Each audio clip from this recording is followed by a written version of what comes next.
definitely want to be super successful, and I don't want to look like a baboon. What's up, you guys? Logan, H-A-N-D. This is Make It Happen TV, the only channel dedicated to the endless pursuit of not jumping off a bridge because you decided to be an entrepreneur. Let's go. Make a lot of money.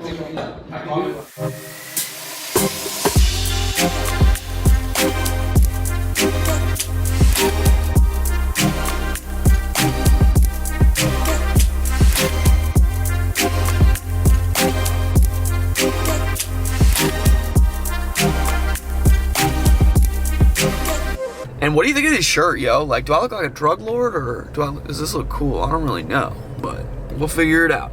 Welcome to the vlog.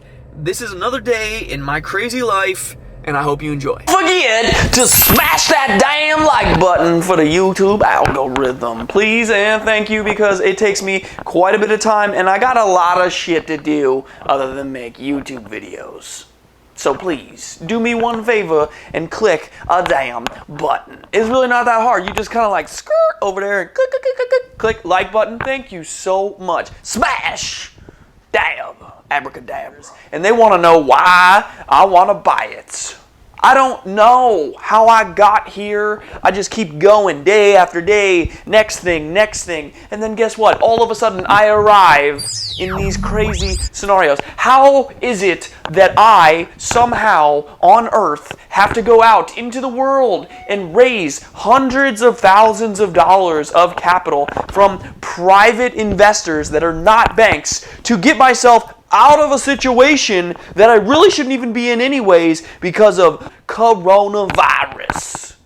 And only well, I'm sure there's other people that could do it too, but I like to tell myself for my own personal psyche that only I could do this. I mean, we could all do it. You know, it's just not taking no for an answer and refusing to back down to challenges that you probably should back down to, but you don't, because you're like, I don't want to lose, and I don't want to lose a lot of money, and I definitely want to be super successful, and I don't want to look like a baboon. But I'm also like kind of a freaking baboon, so I just don't sling shit at people.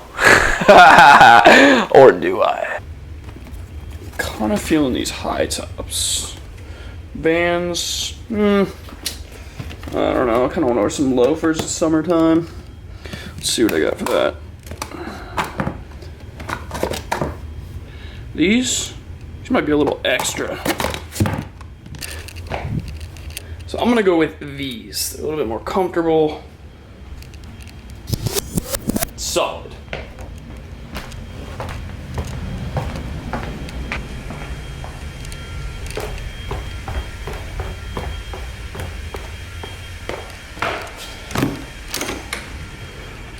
This episode, I have a townhouse that I'm working on to flip, and I got into this deal for basically no money other than what it would cost for me to fix the place up.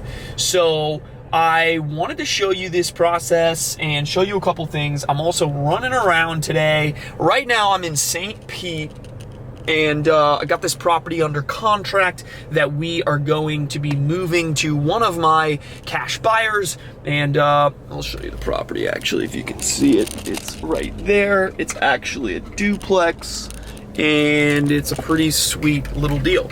So I got a lot of crap going on today. I just wanted to take you along for the ride, talk to you a little bit about business, what's going on with my life, my restaurants, my SBA loan. I've got some calls with some bankers, some home sellers, and ultimately just trying to have a great time today and moving the needle forward and progressing. So check it out. I hope you enjoy. I hope you laugh at my crazy motherfucking eyes.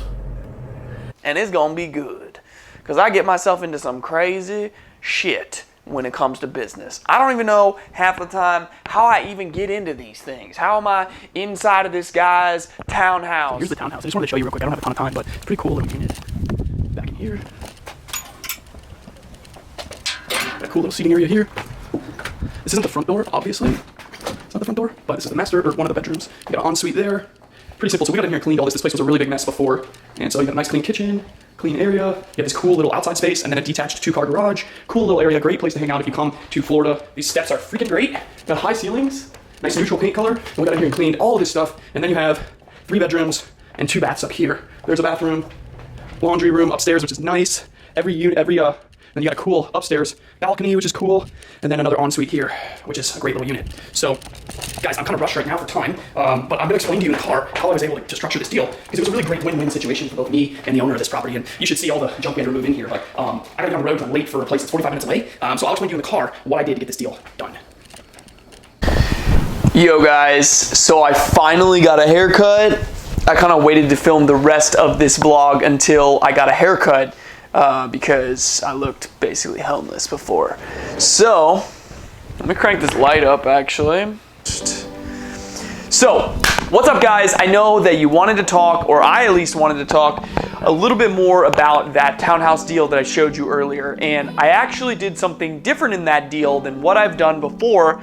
Normally when you go in and you're gonna either flip a property or wholesale it, obviously you're gonna put that property under contract with a purchase and sale agreement, and then you're gonna either assign your contract rights to a different cash buyer, or you're gonna double close, or you're gonna take that property down yourself and flip it or rent it out, whatever.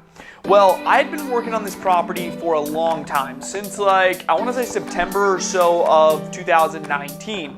And here we are now in May of 2020. Basically what happened the first time we went to close on this property, and we were actually gonna use our own money to close on this one and then relist it and sell it on the MLS. Well, the first time we went to close on it, it turned out that the guy's ex-wife was still on the title.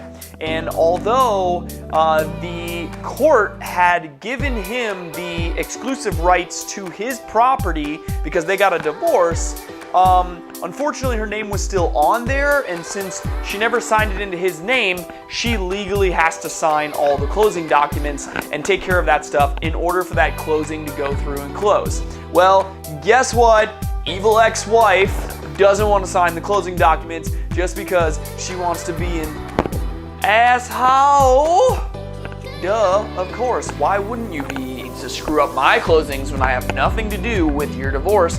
Anyways, so we couldn't do the closing. It basically blew up the whole thing. She wouldn't sign the papers, blah, blah, blah. So he had to actually take her to court for something that's called contempt of court, which basically means she was defying the divorce decree, even though the judge had mandated that that house is definitely his.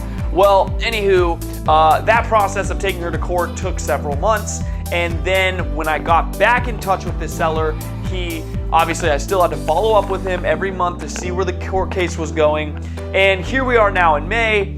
He's got the house in his own name. Wife is forced to sign, or she's gonna go to this crazy cool place called jail, which I don't recommend going to for anybody. So, anyways, she's got to sign. He's got the house in his name.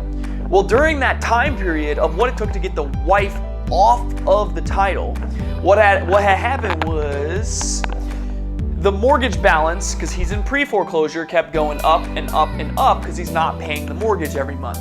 So that mortgage balance got to the point where it was kind of too expensive for us to pay off and take that money and still resell it, fix the place a little bit, and turn a healthy profit on the $230,000 that it would take to purchase the property. Now, this particular seller is pretty unique because he's physically disabled in the fact that he only has one leg and he uses a electric scooter or what have you to get around. RIP to that dude's leg. I'm sorry, that sounds awful. Anyways, it's very difficult for him to fix his property. Now, his property doesn't need a lot. It just needs some painting and some cleanup and some junk removal and some drywall fixing and like little tiny stuff that really only would cost me some time, paying some people some labor, and maybe a couple $1,000s of actual money. So what I proposed to him was I said, look, the numbers now with the increased mortgage balance have made this deal really not work the way that we need it to work. So what I could do for you is we could partner on the deal. I will spend money and time and effort to clean it all out. I will get it in market ready condition. I will then use what's called a fee for service listing company, which we pay $100 to list on the MLS and sell it. And then basically all of the transaction in the deal would come through me and you. We would we would do it together, but I would make sure you'd get the most amount of money possible. And basically, I'd get reimbursed for my money at closing that I put into the deal, and we would pay off that mortgage balance that's really high and would be hard to pay off. And we can partner on the profits of that deal. And so I put the property under contract as if I was going to buy it, which I was prepared to do anyways. So that way at least I had it under contract, and that's how I was able to do the fee-for-service listing. And then we structured what was called a partnership agreement, where we wrote out the partnership agreement and that I have now an interest in that property, so he can't sell it without my permission. So I think that's how it works, something like that. So he can't sell it out from underneath me, so I can protect myself against the money that I put into the property. And honestly, it's a win-win for both of us. I'm helping him solve a problem that would be very difficult for him to deal with. He's dealing with some health issues, so he doesn't really have time to go and deal with all the stuff at the property. But I can go deal with all the stuff at the property, deal with the listing, deal with putting it out on the market, deal with making sure the deal is there, and we both get to make profit. He gets to pay off the mortgage and put money in his pocket. It's really truly a win-win for both of us, and I have to put a lot less money into that deal than I would have if I were to acquire the property and then go and do all this stuff. So that's the story on the townhouse. Hopefully that makes a lot of sense for you guys. In all honesty, I've never structured a deal like this before, but in my opinion, something like that makes a lot of sense, where I have time, I have guys, I have money, I can get this property in the position to where it can be sold for the price that it needs, and which would help pay off the mortgage balance, because I don't honestly think an investor would pay for the mortgage balance and then try to go and flip it, because the margin would be so thin. But if you're only putting a couple grand in and you can help get that profit, then the investment makes a lot more sense. So hopefully that made sense to you guys. That's one of the projects I'm working. I have 3 or 4 other deals going on right now that we've gotten from the virtual assistants that I have in the Philippines that call for me and make my sales calls every single day. So, short story long, that's that particular property. Also, the property that I showed you earlier, that was the duplex, that one is kind of ran into a little bit of a snafu, which I don't particularly like in property dealings, but I'm hoping that I can go ahead and figure out a way to make that deal work. Always think of how you can make the deal work and not how it could potentially blow up and fall apart. That's probably why my phone keeps pinging, because I'm actually in the middle of that deal right now, trying to get that negotiated and settled.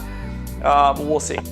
So, I hope you enjoyed today's vlog, and I hope that you stay tuned. Don't forget to subscribe. I probably should have said that towards the beginning. Maybe I'll make some bits or whatever.